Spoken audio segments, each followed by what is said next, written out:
बड़ी खबर आपको बताते हैं। दिल्ली कांग्रेस के प्रभारी दीपक बाबरिया ने एक बहुत ही महत्वपूर्ण बैठक बुलाई है। बाबरिया ने सभी लोकसभाओं की बैठक बुलाई है और 5 से लेकर 7 जुलाई तक दिल्ली कांग्रेस के दफ्तर में ये मीटिंग्स होने वाली है। 5 जुलाई को ईस्ट और नॉर्थ ईस्ट लोकसभा की बैठक होगी। 6 जुलाई को नॉर्थ वेस्ट और वेस्ट दिल्ली लोकसभा की बैठक होगी। फिर 7 जुलाई को साउथ दिल्ली, नई दिल्ली और चांदनी चौक लोकसभा की बैठक होने वाली है। तो जैसे कि कुल मिलाकर जितने भी लोकसभा के सीटें हैं दिल्ली में, उन सभी लोकसभा सीटों के अनुसार ही ये मीटिंग होने जा रही है। आप देखिए 5 जुलाई, 6 जुलाई और 7 जुलाई बैठक में लोकसभाओं से जो अलग अलग पूर्व सांसद हैं जिन्होंने कांग्रेस की सीट से किसी समय चुनाव लड़ा हो, ऐसे उम्मीदवार हैं या पूर्व विधायक हैं या विधायकी के पूर्व उम्मीदवार हैं कांग्रेस के, वो सब इस बैठक में मौजूद रहेंगे। साथ ही कांग्रेस के पार्षद और पूर्व पार्षद भी इस मीटिंग में शामिल होने वाले हैं। साथ ही जिला और ब्लॉक अध्यक्ष स्तर के नेताओं को भी इस बैठक में बुलाया गया है।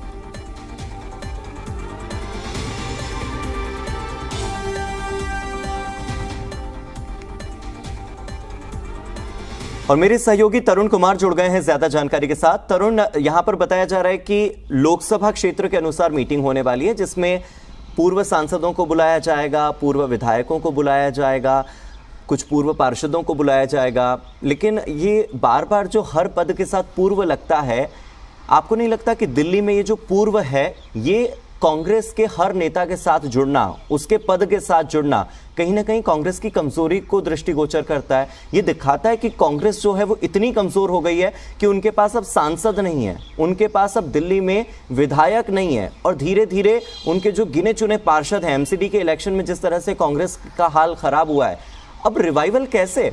मीटिंग्स के जरिए या आने वाले समय में दिल्ली में रिवाइवल कैसे होगा कांग्रेस का?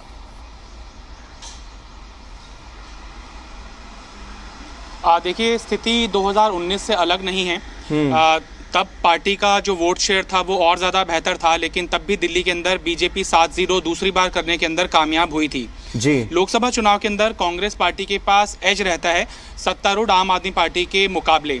यही कारण था कि कई लोकसभा सीटों के ऊपर कांग्रेस पार्टी दूसरे नंबर पर थी और पहले नंबर पर बीजेपी थी और सत्तारूढ़ दिल्ली के अंदर जो काबिज आम आदमी पार्टी की कैंडिडेट्स हैं, चाहे वो आतिशी भी हों, वो तीसरे नंबर पर थीं। लिहाजा लोकसभा चुनाव के अंदर कांग्रेस पार्टी को एज रहता है। चूंकि राष्ट्रीय राजनीति के अंदर कांग्रेस बनाम बीजेपी होता है तो कहीं ना कहीं क्षेत्रीय दल उसके अंदर पीछे हो जाते हैं, लेकिन इस बार ये स्थिति शायद ना हो।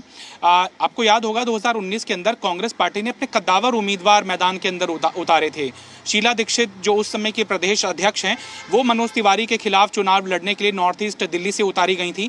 इसके अलावा साउथ दिल्ली क्षेत्र से बॉक्सर विजेंद्र को चुनावी मैदान के अंदर उतारा गया था। हालांकि बहुत खराब नतीजे पार्टी को हासिल हुए। राघव चड्ढा साउथ दिल्ली से आम आदमी पार्टी से।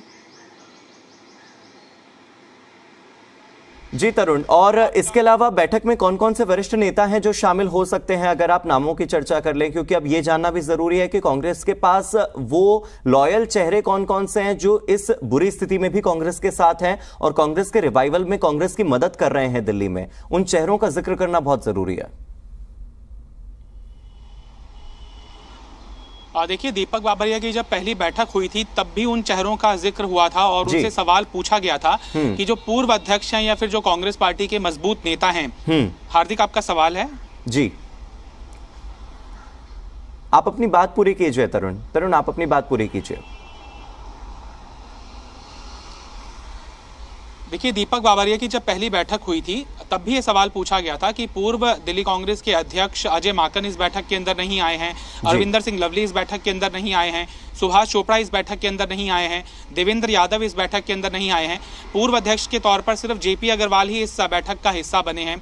तो क्या ये अंदरूनी गुटबाजी कांग्रेस पार्टी की कहीं ना जाए, जो एक बड़ी बीमारी बन गई है, जिसके कारण इस समय कांग्रेस पार्टी को सर्जरी की जरूरत है। लेकिन दीपक बाबरिया ने हर एक नेता के बारे में बताया और ये बताया कि किन्हीं कारणों से ये संयोग हो सकता है कि ये चारों बड़े नेता कांग्रेस पार्टी की पहली बैठक जो दीपक बाबरिया की अगुवाई के अंदर बुलाई गई थी उसके अंदर शामिल नहीं हुए थे। लेकिन जहां तक नामों का जिक्र है तो जाहिर सी बात है कि जो पहली बैठक है बुधवार के दिन ईस्ट दिल्ली का जिक्र होगा तो वहां के पूर्व सांसद शीला दीक्षित के बेटे संदीप दीक्षित उस बैठक के अंदर आमंत्रित जरूर होंगे, लेकिन वो बैठक के अंदर आते हैं या नहीं आते हैं, सबकी नजरें इसी के ऊपर रहेंगी। हरविंदर सिंह लवली की जो मौजूदा अध्यक्ष है अनिल चौधरी के साथ कभी भी उनकी नहीं पटी है, तो क्या वो इस बैठक के अंदर शामिल होंगे या नहीं होंगे, इसके ऊपर सवाल है। और बुधवार के दिन ही नॉर्थ ईस्ट दिल्ली की भी बैठक है। नॉर्थ ईस्ट दिल्ली की जो पूर्व उम्मीदवार हैं उनका स्वर्गवास हो चुका है शीला दीक्षित, वो तो जाहिर तौर पर इस बैठक में नहीं होंगे, लेकिन JP Agrawal north east seats के ऊपर 2014 का लोकसभा चुनाव लड़ चुके हैं। तो क्या वो नॉर्थ ईस्ट दिल्ली से शामिल होते हैं इस बैठक के अंदर, या फिर जो लास्ट इलेक्शन था चांदनी चौक का जिसमें जेपी अग्रवाल लड़े थे चुनाव, या फिर वो उस बैठक के अंदर शामिल होंगे जो कि शुक्रवार के दिन है।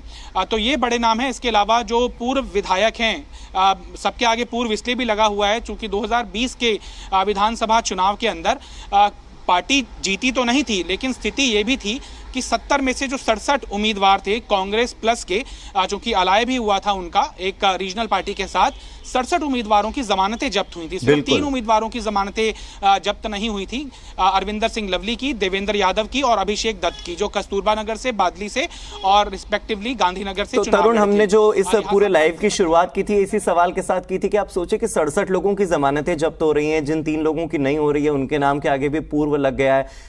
अब उम्मीदवार बहुत हैं, लेकिन विजयी जो नेता हैं उनकी संख्या बहुत कम हो गई है। विजेताओं की संख्या कांग्रेस को बढ़ानी होगी। अभी तो पार्षदों की स्थिति भी बहुत बुरी है। ऐसे में अब देखते हैं कि इन मीटिंग्स का कितना फायदा होता है। 2024 के लिए ठीक है, तैयारी कर रही है कांग्रेस, लेकिन इन तैयारियों में कैसे कांग्रेस को मजबूती मिलती है उस पर हमारी नजर जरूर बनी रहेगी। बहुत बहुत शुक्रिया इस डिटेल्ड लाइव के लिए।